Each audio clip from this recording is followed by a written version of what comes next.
What is going on, everybody? Welcome to the reveal of number 26 in my power rankings, a deep dive into the Cincinnati Bengals. Before we get started, huge shout out to Jacob Glantz, Matthew Brubacher, two of my biggest supporters on Patreon, guys. If you want to support the channel, contribute towards bigger and better things here. If you're a PlayStation fan, you want to make sure that you see that PlayStation roster on Madden 19 along with custom draft classes. I got new stretch goals there on Patreon. So do head over to patreon.com/ThatFranchiseGuy. So without further ado, let's get into the Cincinnati Bengals here. Coming in at 26th here, which is actually probably a little higher than a lot of people are going to have them. We're going to run through this team, position grades, talk a little fantasy football, highlight some under-the-radar players that we want to keep an eye on, get into the schedule, talk about predictions, all that.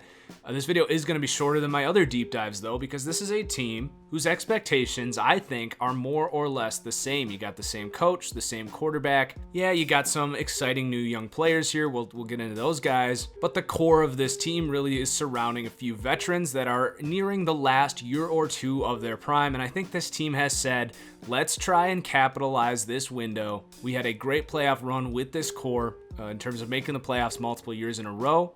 Let's not blow things up yet. Yeah, we probably won't win a Super Bowl, but in Cincinnati, I think they do want to win a Super Bowl, don't get me wrong, but it's not like a New York or a Dallas where the expectation is Super Bowl or bust every year.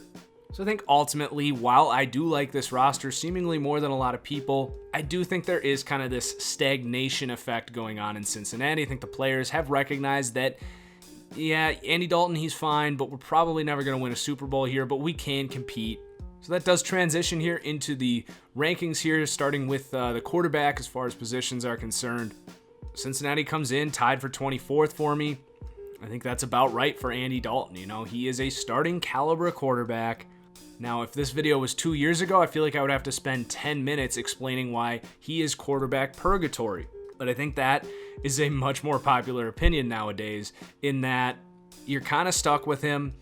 I used to call it the Andy Dalton rule, where if your quarterback was Andy Dalton, you're in quarterback purgatory. If he's better than Andy Dalton, you're fine. And if he's worse, you need to replace him. I think the more years you spend in that purgatory, the more you lean towards replacing the guy. So they've basically taken the approach of, if we're going to be good, it's probably not because of Andy Dalton. But if we're going to suck, it's not going to be because we had incompetent quarterback play. So that's basically where I stand on Dalton. You know, he's somewhere between 24 and 28 in terms of the best quarterbacks in this league. Now, if it were me, I'm thinking bigger picture. I'm thinking Super Bowl. I would have moved on, but I do understand, given the circumstances of this team, why they're comfortable with sticking with him and not really investing in quarterback in the offseason, which they did not do. So you've got Matt Barkley here and Jeff Driscoll. They're going to compete probably for the backup job here. I don't see them keeping 4 quarterbacks, as I do like Logan Woodside, who they drafted in the 7th round. I see a little bit of Case Keenum. He's got some gunslinger to his game, though he doesn't have the strongest arm. He's mobile. He's thinking big, which I like about Logan Woodside. Definitely a player I want to monitor here. I don't think he's going to end up playing this year, but kind of a preseason watch guy. There's a slim chance that if this team really went south, that they did turn to Woodside to see what they had there before considering maybe a quarterback in 2019. So not going to linger here, not a whole lot of excitement in the quarterback room in Cincinnati, but let's get on to the running backs here, where there is some excitement in Joe Mixon. And I am very high on Joe Mixon. I have Cincinnati tied for 12th in terms of running backs, and a lot of that has to do with my optimism around Joe Mixon. He really leads the charts for me in terms of breakout 2018 candidates. I thought he looked awesome on film. I thought it reflected everything he showed in college as a Le'Veon Bell type of prospect who has great vision, really elite vision, some of the best you're going to see, no pun intended, will combine power and burst, which really just leaves defenders on their heels because they don't know whether to go high or low or what he's going to give them on that specific play. So I love Joe Mixon's game, but perhaps even more than that, I really, really like the fact that he has put his head down. We all know what he did in college with the tape of him knocking a girl out in public. But to his credit, he has really stayed out of the headlines, has not gotten in trouble, and he's actually recently been in the headlines for the right reasons, helping out in the community. So I really, really believe that he is getting his life on track, that he is ready to become a star in this league. He sees Le'Veon Bell down the road in Pittsburgh, division counterpart. I think he can absolutely be that type of running back at that level. I think that highly of Joe Mixon. So he leads the charts in terms of excitement for this team and optimism for the future of this team in Joe Mixon. Probably the strongest opinion I'm going to have in this entire video. Definitely targeting him in fantasy. I think he's a good value right now. There's other things on this offense that might limit his production a little bit, but I do think he gets the full workload. Marvin Lewis, for whatever reason, just hates rookies. He should have been going to Mixon way sooner than he did. He finally did go towards him towards the end of the season. Looked great, suffered a little minor injury that kind of set him back a little bit. At PFF, we had a poll on the most underutilized players in the NFL from last year. I think Chris Godwin actually won that vote, the receiver out of Tampa Bay, but my vote was definitely Joe Mixon. So let's move on to the backups here. You got Giovani Bernard, who's not really a backup. He's your starting third down back, but I do think Joe Mixon catches the ball so well that they're going to kind of eat into each other in terms of third down. They got Brian Hill here, who they were able to acquire off waivers from Atlanta, was a drafted player out of Wyoming. Decent power. I don't see a whole lot there. And then Mark Walton was a fourth-round pick here. A player a lot of people liked. I wasn't quite as high on him. He definitely showed some C.J. Anderson type of style, able to spin off, show some power and elusiveness, but really underwhelming workout grades, was coming off an injury, so I don't think he fits the physical profile of a C.J. Anderson type of runner. Would definitely get some workload if anything happened to Joe Mixon, and is a guy to keep an eye on, but no one I'm really too excited about there. And then also keep an eye on Quentin Flowers converting from taking the Denard Robinson route, converting from college quarterback to running back. So it is a pretty deep group of running backs there, coming in at 12th in the league. And then speaking of deep position groups, how about this receiving core? Coming into last year, I thought this was actually one of the most underrated deep receiving cores in the league, and it's the same group. They have really not addressed this unit at all, which I think is smart because it's a lot of talent in this room. So they come in at 18th in the league, in my opinion, for wide receiver. You got AJ Green at the top, obviously, one of the 5 top shelf receivers in this league. Brown, Julio, Odell, AJ Green, and Nuke Hopkins, I think, are really in their own tier here. I think AJ Green is actually a big reason why they've stuck with Andy Dalton and not really looked to blow this team up, because they see that AJ Green has about 2, maybe 3 years left of his prime, and they want to do what they can to maximize that because he is that type of an impact player. But we all know AJ Green is great. Who else in this room is going to step up? Because I thought it was a really deep group last year, but no one really emerged here. So they actually bring back Brandon LaFell. They're literally replicating the exact same outlook that they had for this group coming into last season. So it's LaFell's job to lose. So which one of these young guys, between Cody Core, who can play a little bit, an unknown guy there that is actually possibly the second best receiver on this whole team, John Ross, the big investment, first round pick, freak athlete who has injury questions, Josh Malone, who really started to take a lot of reps towards the second half of last season and might be the favorite to emerge as the number 2 receiver here. Big number 1 type of profile, fast guy, Josh Malone. Tyler Boyd, I'm actually not a fan of. I think is the odd man out in this group. And then you got Alex Erickson there as well, who's their best kick returner, and frankly probably their best option at slot receiver. A lot of people are wondering if I'm expecting John Ross to emerge this year. Not really.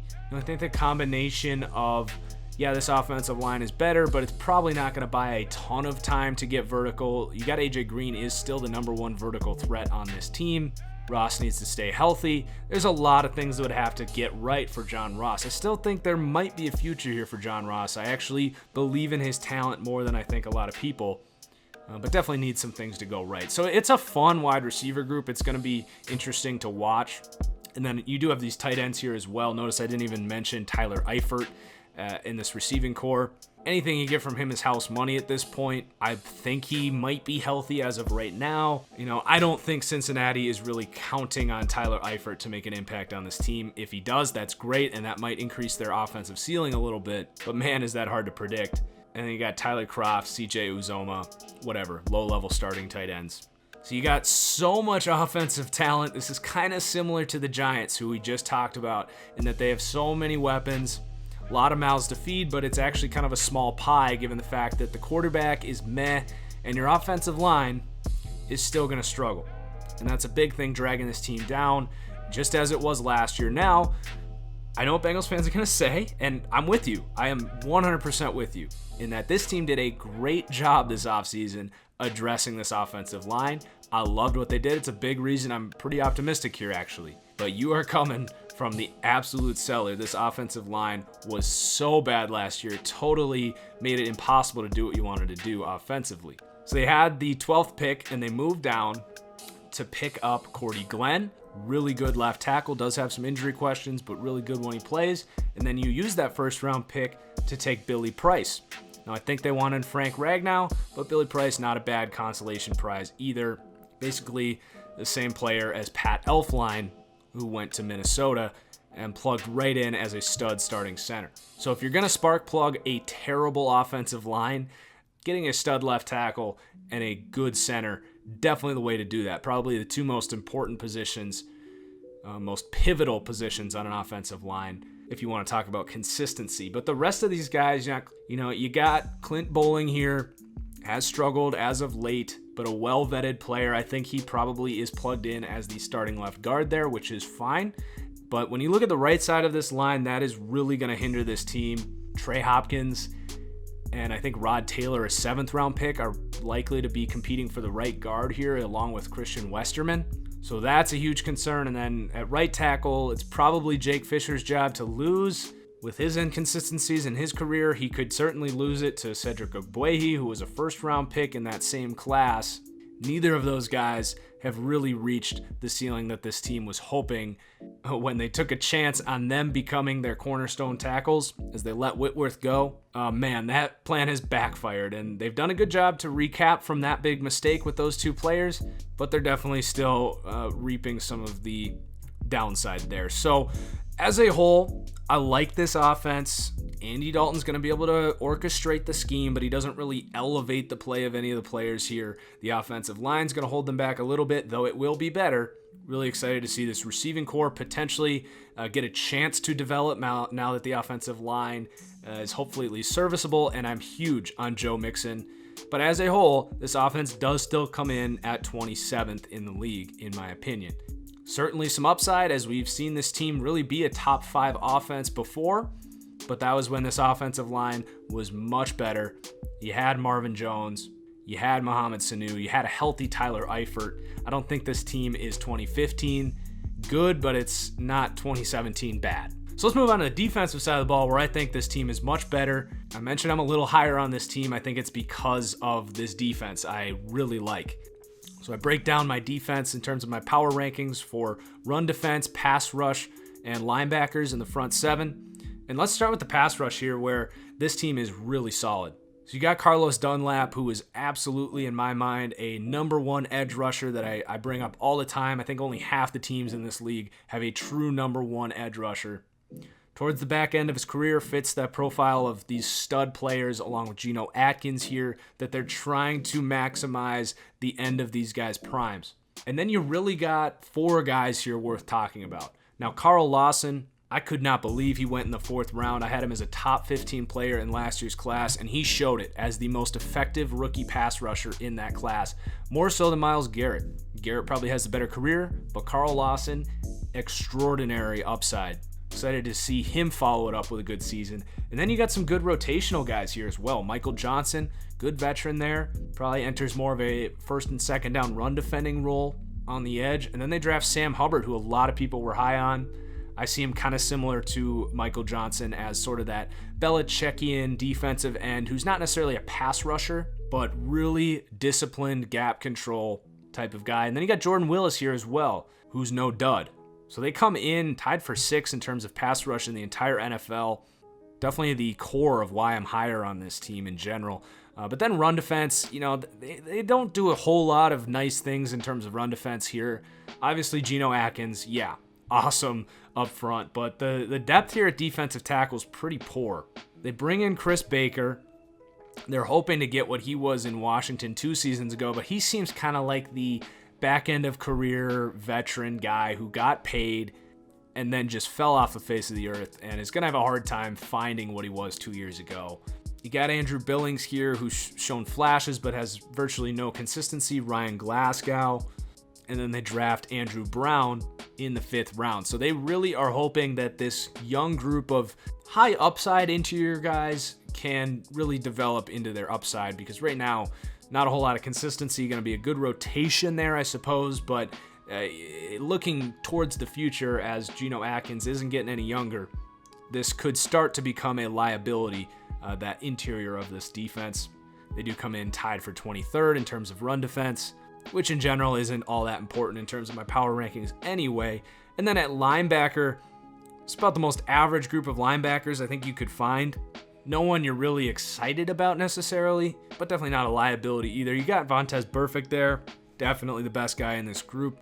Really good linebacker. Still, I think one of the 10 or 12 best off-ball linebackers in the league. Just so instinctive. But then it kind of drops off after that. They signed Preston Brown. He falls into that Blake Martinez mold for linebackers as a first and second down linebacker who you really don't want on the field, especially on third down, but I would argue ever, because this isn't 2005. Teams are a threat to pass the ball over the middle of the field on first, second, third down. Play action, a guy like this or Blake Martinez, total liability, because they're looking to stuff the run and they don't have that coverage ability to make up against these dominant slot receivers we have in the game today. I think a lot of Bills fans were ready to see Preston Brown leave. So they do bring in Malik Jefferson, who ironically I had my comparison for him as Preston Brown. Now, he has more speed and physical upside to become a more cover-oriented linebacker that they're looking for here, but he's going to have a hard time doing that right away. Nick Vigil really struggled last year. They do have Jordan Evans here, who I thought started to show some nice things towards the end of last season, and Vincent Ray as the veteran, slower guy here. All those guys are really going to compete for the second starting linebacker here. Preston Brown being sort of that run defender, third linebacker who's going to be on the field in their quote-unquote base defense. That's enough time on linebackers. Let's move on to the defensive backs, where this team was starting to look like they were going to have one of the older, least effective secondaries in the league. But then William Jackson, who I believe I said in my deep dive last year that this guy's going to be pivotal for this defense's future. First round pick 2 years ago, didn't play.